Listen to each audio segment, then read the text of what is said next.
Pikirku judeg hatiku bingung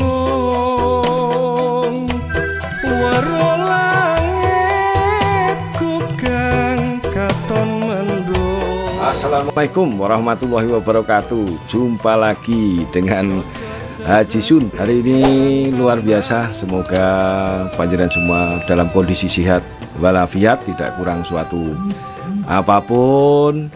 Hari ini akan saya temani bersama Pak Haji Yogo Hardoyo. Selamat malam, Pak. Selamat malam. Nah, untuk menemani masyarakat Klaten dan seluruh pemirsa, ya. Gimana apa kegiatannya Pak Yogo ini? Hari ini kegiatannya banyak, padat, apa mungkin sedikit? Banyak kegiatannya. Gitu ya. Ya. Oke, dari pagi sampai malam. Itu rutin terus. Gitu, nggih. Ya. Nah, apa itu, Pak? Sonjo ke tokoh-tokoh masyarakat, atau mungkin banyak masyarakat yang ke rumah, atau mungkin pengen bertemu atau pengen berjumpa, atau sekedar ya banyak yang ke rumah. Dan saya menyempatkan untuk sonjo, sowan ke para tokoh-tokoh, Pak Kiai. Kemudian kita menyapa masyarakat, para petani. Kita pengen tahu keluh kesah mereka. Oh gitu, ya. Nah, tolong Pak Yogo kirim dong salam-salam untuk pemirsa semuanya, seluruh masyarakat Klaten yang mungkin juga para pemirsa. Ya, selamat malam para pemirsa. Mari kita bersama-sama gotong royong untuk membangun Klaten. Makna gotong royong itu adalah kita berjuang bersama dan kita nikmati bersama. Kita berteteskan keringat tidak ada masalah. Asal itu untuk kebersamaan kita. Oh gitu, tentunya apa sih keinginan Pak Yogo ke depan untuk Klaten ini, Pak Yogo? Kok Pak Yogo terus niat untuk jadi wakil bupati Klaten nantinya, calon wakil bupati ini untuk ke depan demi Klaten gitu? Ya, niatnya untuk Klaten lebih maju. Lebih maju, Mereka rakyat ini pengen sejahtera, Pak Yogo. Ya. Gitu. Sejahtera di semua lini. Semua lini ya, di semua bidang ya. Milenial ini kan juga dalam kondisi corona, Pak Yogo. Tentu ada kendala nggak, Pak Yogo, untuk bertemu dengan saudara-saudara kita? Apakah mungkin harus tetap ada pembatasan mungkin, Pak Yogo ya? Ya, kami ya tetap mematuhi protokol kesehatan yang dianjurkan oleh pemerintah. Jadi kami membatasi juga dengan menjaga jarak. Dan kami juga tidak perlu dengan salaman, tapi cukup ucapan. Itu untuk menghindari merebaknya COVID-19. Oh, Jadi pemirsa semuanya, ini adalah Pak Haji Yogo Hardoyo. Beliau ini adalah bakal calon wakil bupati dari Partai Golkar ya, Pak. Beliau ini adalah ketua Partai Golkar. Mungkin pemirsa semuanya yang belum tahu, yang belum pernah bertemu, ini langsung bisa menyapa Pak Yogo, mungkin baik lewat chat di sini atau mungkin lewat WA-nya Pak Yogo sendiri atau lewat WA saya. Tentu beliau ini adalah yang nantinya akan bareng-bareng bersama Bu Bupati Sri Mulyani, Pak Yogo ya. Dua partai besar ini, PDI, sama-sama ketua ini, Pak Yogo ya. Bu Sri Mulyani ketua PD Perjuangan, Pak Yogo Hardoyo ketua Partai Golkar di Kabupaten Klaten. Ini satu yang luar biasa ini, dua partai besar menjadi satu, ini luar biasa ini, Pak Yogo. Gimana ini tadinya, Pak Yogo? Ya, karena kita dari obrolan, kemudian dari Partai Golkar itu melihat kepemimpinan Bu Sri Mulyani selama ini sudah baik, dan dengan kita melihat itu track recordnya Bu Sri Mulyani itu baik, niat untuk mensejahterakan rakyat itu nampak nyata. Ya, kami kemudian adakan komunikasi, akhirnya ada kesepakatan untuk berkoalisi, untuk membangun Klaten agar lebih baik. Luar biasa. Semoga hajat Pak Yogo ini dimudahkan oleh Allah Ta'ala. Amin. Wah, luar biasa. Perlu pemirsa semuanya, tentu inilah Pak Yogo Hardoyo. Ini calon wakil bupati yang akan bergandengan dengan Ibu Haja Sri Mulyani. Gagah, perkoso, tinggi, luar biasa, merakyat dengan masyarakat. Beliau biasa kongko di angkringan ya Pak Yogo ya, biasa bertemu menyapa masyarakat di angkringan dimanapun ya Pak Yogo di Kabupaten Klaten, karena beliau gampang untuk bergaul dengan seluruh masyarakat. Tentu beliau sangat mengharapkan doa restu dan juga dukungannya untuk masyarakat Klaten ya Pak Yogo ya. Pak Yogo, Pak Yogo ini apakah lahir dari seorang yang luar biasa dalam arti di Klaten ini, apakah Pak Yogo sendiri bapaknya orang tuanya orang yang berada, yang hebat, yang apa kok bisa berapa kali Pak Yogo untuk jadi DPRD Kabupaten Klaten ya Pak Yogo ya? 3 periode. 3 periode. Terus jadi pimpinan DPR juga Pak Yogo ya di periode kemarin ya Pak Yogo ya. Nah Pak Yogo itu apa sih kebiasaannya di kampungnya Pak? Di mana sih Pak tepatnya rumahnya Pak Yogo itu ya? Nanti biar pemirsa ini ngertos Pak Yogo, tahu gitu. Rumah saya di Dusun Jonggrangan Baru. Jonggrangan Baru, Desa Jonggrangan, Kecamatan Klaten Utara. Oh, nggih. Tepatnya di belakang Masjid Agung Al-Aqsa. Oh, itu yang kira-kira pintu sebelah utara ya Pak Yogo ya. Pintu sebelah utara deretan toko besi Kota Baru. Biar pemirsa tahu Pak Yogo. Dulu Pak Yogo itu bapaknya backgroundnya apa sih Pak? Orang tua dulu Pak Yogo. Kalau orang tua dulu kepala desa. Oh, berarti pantas kalau nantinya jadi pemimpin, karena bapaknya juga pemimpin itu Pak Yogo ya. Insya Allah. Berarti orang tua Pak Yogo dulu kepala desa di Jonggrangan. Di Jonggrangan juga Pak Yogo. Tahun berapa itu kira-kira Pak Yogo ya? Kalau boleh tahu Pak Yogo. Sudah lama itu.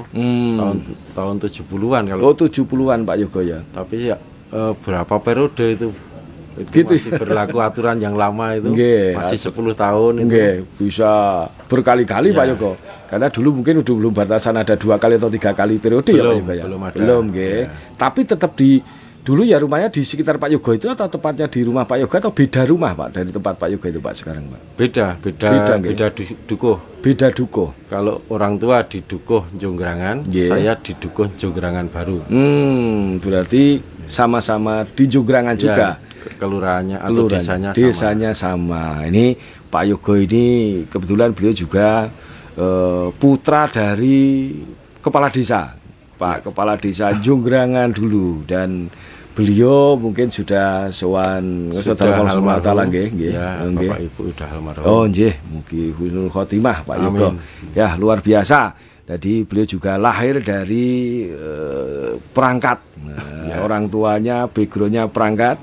Pak Yogo rumahnya di dekat Masjid Al-Aqsa ya Pak Yogo, di sebelah utara pintu Masjid Al-Aqsa ya Pak kira-kira. Nah, itulah di sebagian Pak Yogo, dan Pak Yogo memang dari kecil di Jonggrangan Pak Yogo ya. Dari kecil di Jonggrangan, berkeluarga, tempat tinggal pun di Jonggrangan. Nah, gimana Pak Yogo? Apakah Pak Yogo ini dari pengalamannya di DPR ini, apakah nantinya akan berpengaruh besar terhadap kepemimpinan Pak Yogo nantinya ke depan apabila diridhoi Allah Subhanahu wa taala, dipercaya oleh masyarakat Klaten tentunya? Ya, tentunya berpengaruh atas pengalaman saya. Jadi selama 3 periode itu saya memahami betul kondisi dan keadaan Kabupaten Klaten di segala bidang, dan itu nanti akan kami aplikasikan untuk membuat Kabupaten Klaten ini lebih maju. Amin. Bersama dengan Ibu Hajah Sri Mulyani. Nah, Pak Yogo, apakah waktu 3 periode itu apakah di tempat yang sama? Maksud saya, apakah komisinya pindah-pindah atau komisinya sama terus Pak Yogo selama ini ya Pak Yogo ya? Pertama di Komisi 1 bidang pemerintahan, kemudian pindah di Komisi 4 bidang pendidikan, Kesra, kemudian di pimpinan DPRD. Kalau di Komisi 1 itu koordinasinya sama dinas apa saja Pak kira-kira ya Pak ya di pemerintahan itu ya Pak ya? Pemerintahan ya dengan camat, dengan bagian pemerintahan, dengan Dukcapil, kemudian perizinan, Bapeda gitu Pak? Bapeda. Oh, Bapeda juga? Bukan ya? Bukan ya, Bapeda bukan di Komisi 1 ya? Bukan. Oke. Kalau di Komisi 4 itu apa saja Pak? Pak?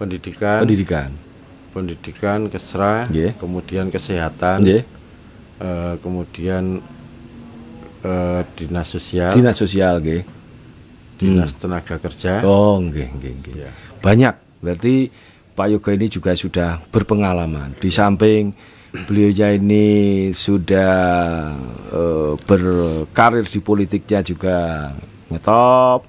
Beliaunya juga sudah berpengalaman di organisasi kepartaiannya pun juga mentok sampai di posisi paling tinggi di Kabupaten Klaten ini, menduduki ketua Partai Golkar di Kabupaten Klaten. Jadi tentu sudah tidak perlu disangsikan kembali terkait dengan kemampuan jati dirinya Pak Yogo Hardoyo. Nah, apakah Pak Yogo Hardoyo besok itu kalau sekarang ini merakyat, besok kalau dipercaya oleh rakyat Klaten apakah juga merakyat Pak Yogo ya? Ya tentunya karena mendapat amanah dari rakyat. Ya kita tidak lupa. Tidak lupa dan pintu terbuka untuk rakyat. Kami biasakan kalau akan ada yang menemui saya, tidak kami persulit. Di kantor bisa, di rumah juga boleh. Terbuka ya Pak Yogo ya. Nah, ini Pak Yogo ini beliaunya orang yang begitu terbuka pada panjenengan semuanya, pada siapapun. Pak Yogo nggak pernah beda-bedakan ya mungkin. Ya seperti yang terjadi selama ini di rumah pun kita juga terbuka. Gitu nggih. Sampai malam juga nggak ada masalah. Kita ngobrol bersama-sama. Oh ngaten nggih. Jadi di luar itu di belakang rumah. Di belakang rumah ya Pak Yogo. Yo. Berarti kalau mungkin ada teman-teman kita, semua saudara-saudara kita di masyarakat Klaten ini mungkin mau ketemu Pak Yogo mungkin saat ini atau untuk membantu Pak Yogo, terbuka ya Pak Yogo ya. Terbuka di rumah, ada yang menerima ya Pak Yogo. Ada. Kalau sampai Pak Yogo nggak ada di rumah pun ada mungkin saudara, keluarga, among tamu nggih. Oh nggih. Jadi beliaunya sangat terbuka, malam pun kalau beliau longgar pasti akan diterima ya Pak Yogo ya. Nah, ini tentu beliau sangat terbuka orangnya dan juga merakyat juga. Dan biasa ke angkringan ya Pak Yogo ya. Biasa. Yang murah meriah, berteman banyak. Apa sih keuntungannya di angkringan itu apa sih Pak Yogo sebenarnya Pak Yogo ya?